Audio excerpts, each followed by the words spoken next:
شریک حیات کیسی ہو، اس میں کن خوبیوں کا ہونا ضروری ہے، نکاح کیسی عورت سے کرنا چاہیے۔ اہل عرب کہتے ہیں شادی کرنے والے کو 6 قسم کی عورتوں سے دور رہنا چاہیے۔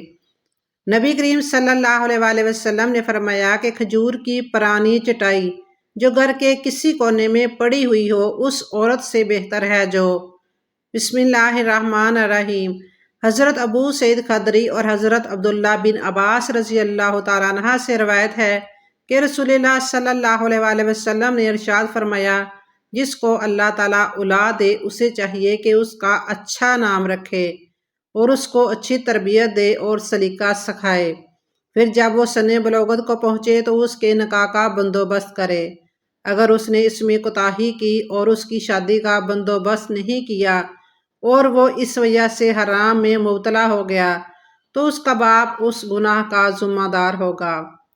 حضرت انس رضی اللہ تعالیٰ عنہ سے روایت ہے کہ نبی صلی اللہ علیہ وآلہ وسلم نے فرمایا، بچہ جب سن بلوغت کو پہنچے تو اس کا بیاہ کر دو، تب اس کا ہاتھ پکڑ کر کہو کہ لو بیٹا، میں نے تجھے پالا پوسا اور ادب و تہذیب سے آراستہ کیا، جن چیزوں کی تعلیم لازمی تھی وہ تجھے دلوائی، اور اب تیرا نکاح بھی کر دیا۔ اب دنیا میں تیرے فتنہ سے اور آخرت میں تیرے عذاب سے اللہ کی پناہ مانگتا ہوں۔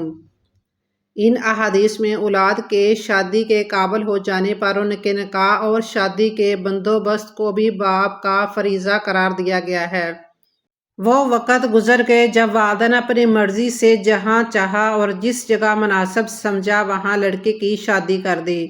کچھ گھرانے ابھی ایسے ہوں گے جہاں اولاد کے لیے شریک زندگی کا انتخاب کلی طور پر والدین کے اختیار میں ہوگا، مگر آج نوجوانوں کی اکثریت کی اپنی پسند اور ناپسند کو بہت زیادہ دخل حاصل ہے۔ اس میں چدہ برائی بھی نہیں۔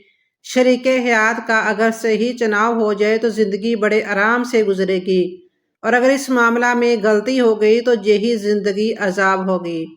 آپ کی شریک حیات کیسی ہو، اس میں کن خوبیوں کا ہونا ضروری ہے۔ ہم آپ کی رہنمائی کے لیے احادیث اور بزرگوں کے اقوال پر مبنی چند باتیں اس امید پر تحریر کر رہے ہیں کہ آپ ان سے فائدہ اٹھا کر بہتر ساتھی منتخب کر سکیں۔ عورت نیک سیرت، با حیا اور پارسا ہو۔ ان خوبیوں کی غیر موجودگی میں عورت اپنے شوہر کے مال میں خیانت کی مرتکب ہو سکتی ہے، جس سے شوہر کو تشویش لاحق ہوگی۔ اگر اس کی حرکات پر خاموش رہے گا اور منع نہ کرے گا تو خود بھی اس کے گناہ میں برابر کا شریک ہوگا، کیونکہ اللہ تعالیٰ کا فرمان ہے، اپنی جانوں کو اور اپنے گھر والوں کو آگ سے بچاؤ۔ اس آیات کے موجب ناشائستہ حرکات سے منع کرنا ضروری ہے، ورنہ حکم عدلوی ہوگی، اور اگر منع کرے گا تو بات بڑھے گی اور گھر کا سکون برباد ہوگا۔ اگر عورت اپنے جسم میں خیانت کرے اور مرد کو خاموش رہنا پڑے تو اس کی غیرت کو دھکا لگے گا اور دین الگ تباہ ہوگا۔ روح سیاہی، جگ ہنسائی اور خجالت اس پر مستزاد۔ اگر خاموش نہ رہ سکے اور یقیناً نہ رہ سکے گا تو اس کا آرام و سکون برباد ہوگا۔ نا پارسا عورت اگر خوبصورت اور حسین ہو تو ایک آفت و بلا سے کم نہیں کہ عادات قابل نفرت لیکن صورت دل فریب۔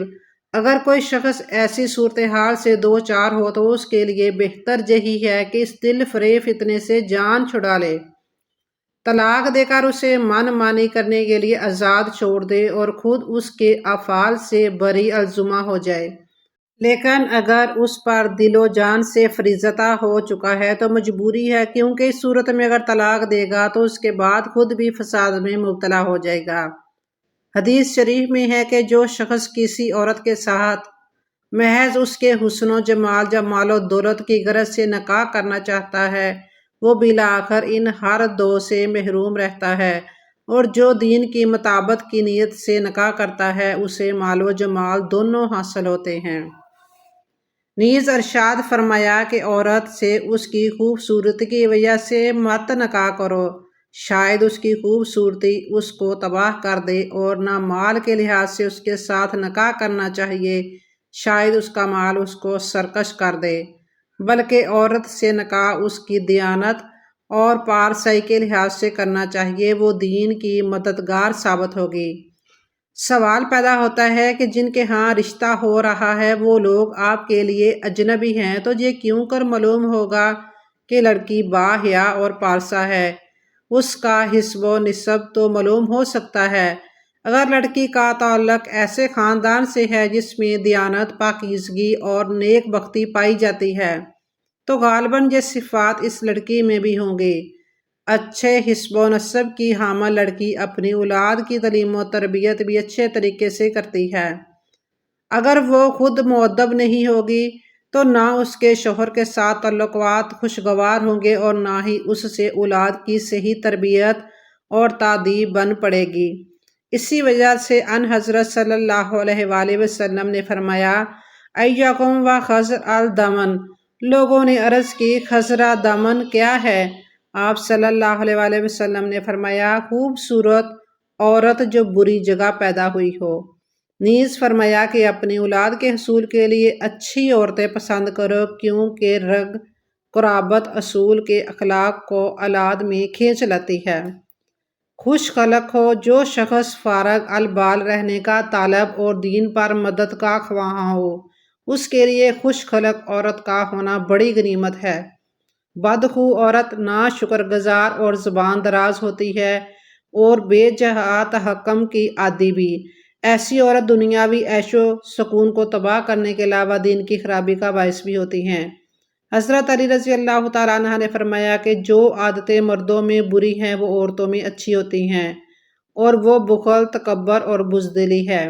عورت اگر بخیل ہوگی تو اپنا مال اور شوہر کا مال بچائے گی، اگر متکبر ہوگی تو ہر شخص سے نرم اور فریضتاً کرنے والے کلام سے نفرت کرے گی، اور اگر بزدل ہوگی تو ہر چیز سے ڈرے گی، اپنے گھر سے نہ نکلنے اور شوہر کے خوف سے تہمت کی جگہوں سے اجتناب کرے گی۔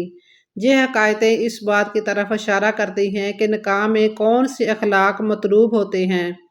اگر بیوی حسین و جمیل ہوگی تو شوہر کی نظریں ادھر ادھر نہیں بھٹکیں گی اور وہ زنا سے محفوظ رہے گا۔ اگر عورت بدصورت ہوگی، دوسری خوبصورت عورتوں کو حریص نگاہوں سے دیکھے گا۔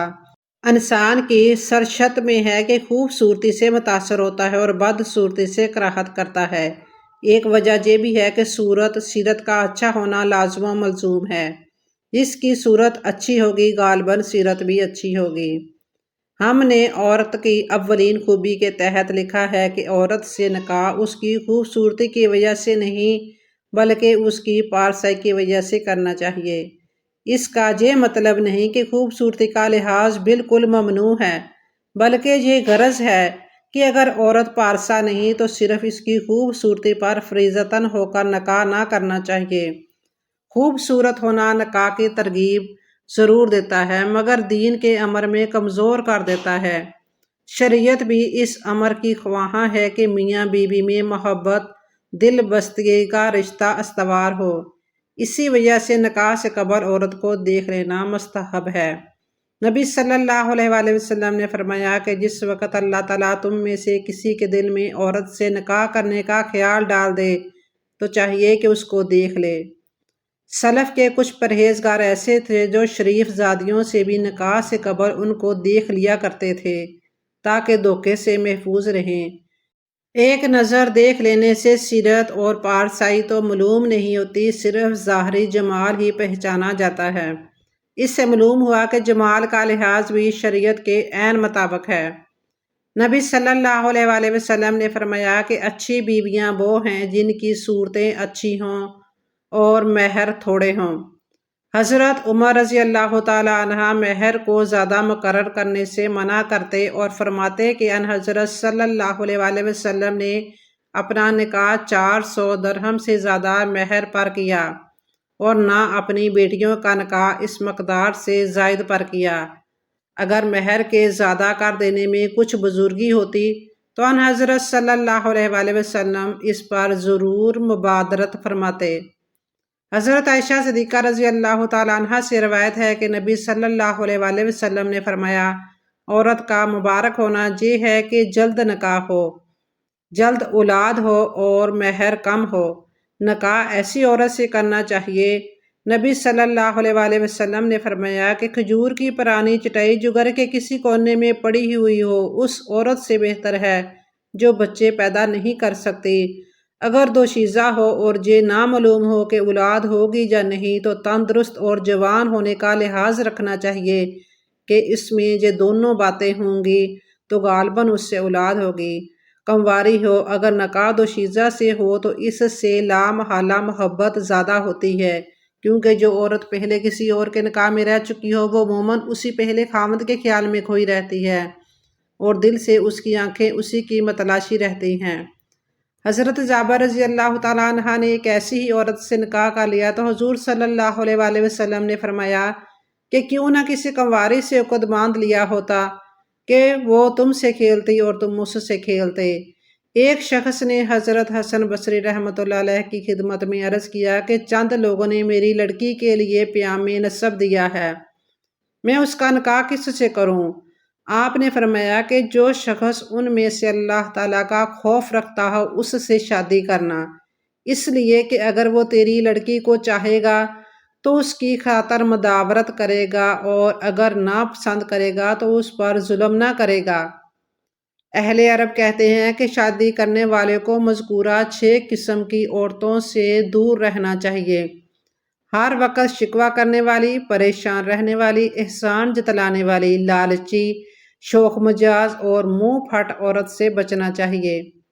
انانات وہ عورت ہے جو ہر وقت بلا وجہ شکوہ شکایت کرتی رہے۔ خنانات وہ عورت ہے جو کسی دوسرے کی جوزیت میں جانے کا خیال رکھتی ہو یا اپنے شوہر کے ساتھ زندگی گزارنے پر راضی نہ ہو بلکہ اپنے شوہر اور دوسرے مردوں کے درمیان موازنہ کرتی رہے۔